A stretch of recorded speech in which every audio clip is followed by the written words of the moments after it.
جی episode جڑواں کی 38 کے ساتھ میں حاضر ہوں، اور ہم دیکھتے ہیں کہ جب بچیوں کی پرورش ایک ایسے ماحول میں ہوئی ہو جہاں انہیں کانفیڈنس دیا جائے، تو زارا جیسی بچیاں ہوتی ہیں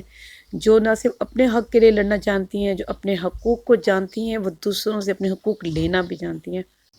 اور اپنے سامنے کوئی ایسی بات جو غلط ہے حق اور سچ کی، اس کے اوپر کھڑے ہونا بھی جانتی ہیں، اور اگر کوئی غلط بات کر رہا ہو تو اسے منہ توڑ جواب دینا بھی جانتی ہیں۔ آپ یہ اس چیز سے اندازہ لگا سکتے ہیں کہ دونوں بہنیں جڑوے ہیں، اور دونوں کے ظاہر ہے جینس تو ایک ہی والدین ہیں ان کے، اس کے دونوں کے، ٹھیک ہے، سارا اور زارا کے،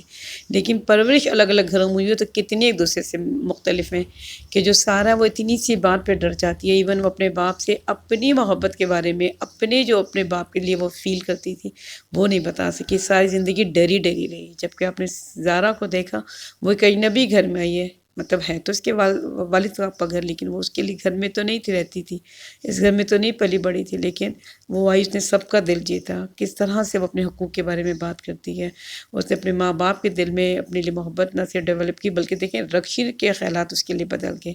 اور پھر آپ یہ دیکھیں کہ کس طرح سے جو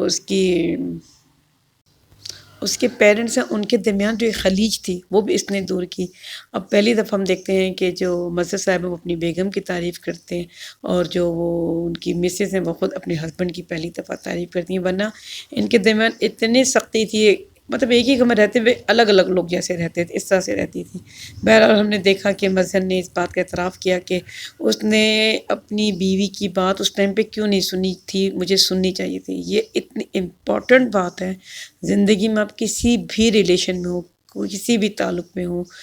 آپ ہمیشہ جب کوئی اگر اگلا بندہ کہے کہ میری بات سن لو، ایک دفعہ سن لو، اس کے بعد فیصلہ کر رہے ہو، تو آپ اپنے اندر کے غصے کو سائڈ پہ رکھ کے اس کی ایک آخری دفعہ بات ضرور سن لیں۔ یہ نہ ہو کہ ساری زندگی آپ کو پچھتانا پڑے اور آپ سوچیں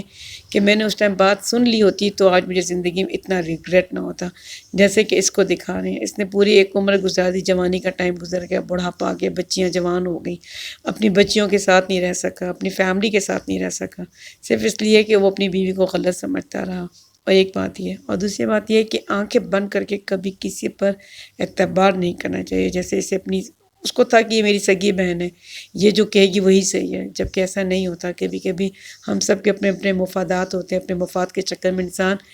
خون کے رشتوں کو سائڈ پہ کر کے اپنے مفادات کے لیے کچھ ایسے کام بھی کر لیتا ہے، جیسے کہ ہم نے فرحت کو دیکھا اس نے کیا، اور ہم دیکھتے ہیں کہ جو یہ رکشی کا ہسبینڈ ہے منور،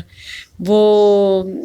دیکھیں وہ جس لڑکی کے ساتھ آج کل نظر آ رہا ہے، بات تو یہ ہے کہ وہ لڑکی اس لڑکے کے، لڑکیوں کو بھی اپنا سیلف ریسپیکٹ کی قدر کرنی چاہیے، اس کا خیال رکھنا چاہیے۔ ایک ایسے شخص کے پیچھے آپ کو کیا ملے گا جو پہلے سے میرڈ ہے، اس کی ریسنٹلی شادی ہوئی ہے، تم اس کے پیچھے وقت بھی ضائع کر رہی ہو، پیسہ بھی ضائع کر رہی ہو، مطلب یہ تھوڑا سا اس لیے ہوتا ہے کہ لڑکیاں اپنی قدر نہیں کر سکتی۔ کیا اس سے کوئی اور لڑکا نہیں مل سکتا دنیا میں؟ یہ ساری خوبی صرف منور میں ہے جو تمہیں نظر آ رہی ہے، تو یہ میں آپ صرف لڑکیوں کو سمجھانے کے لیے بات کر رہی ہوں۔ دوسرا ہم دیکھتے ہیں کہ جو سرمد کی والدین اور والد ہیں، وہ انہوں نے باقاعدہ طور پہ زارا کا رشتہ مانگ لیا ہے۔ اب اس کی والدہ نے ٹائم لیا ہے کہ میں پہلے زارا سے ایک دفعہ بات کر لوں، تو اب ظاہر ہے جب وہ زارا سے بات کریں گی، وہ زارا تو نہیں ہے، وہ سارا ہے، تو سارا اوبویسلی تھوڑا سا ڈسٹرب ہو جائے گی، بہت ممکن ہے کہ وہ کچھ ایسا کہیں کہ اس کی ماما سوچنے پہ مجبور ہو جائیں، اور یہی کچھ تھا، اور تو ویسے اسٹوری میں اتنا نہیں، لیکن ظاہر ہے ہم دیکھتے ہیں کہ عادل زارا کو پسند کرتا ہے اور اس کا بار بار اظہار کرتا ہے، لیکن مجھے یہ بات اچھی نہیں لگی۔ زارا کو چاہیے تھا کہ سارا کو بتاتی اور سارا سے پوچھتی کہ تم دونوں کے درمیان ایسا کچھ تھا یا تم بھی اسے پسند کرتی ہو، ایسا اس نے کچھ نہیں کیا، یہ بات مجھے اچھی نہیں لگی، اور بہرحال آگے جا کے یہ ہوگی، لیکن کہانی کو بہت آہستہ آہستہ بڑھا رہے ہیں، اور آئندہ آنے والے وقتوں میں یقین ہے مجھے کہ وکی والی سٹوری کھلے گی، اور وکی یقیناً مجھے لگتا ہے کہ اس کا اپنا بھائی نکلے گا۔ چلیں دیکھتے ہیں کیا ہوتا ہے، مجھے دیں اجازت، تھینک یو۔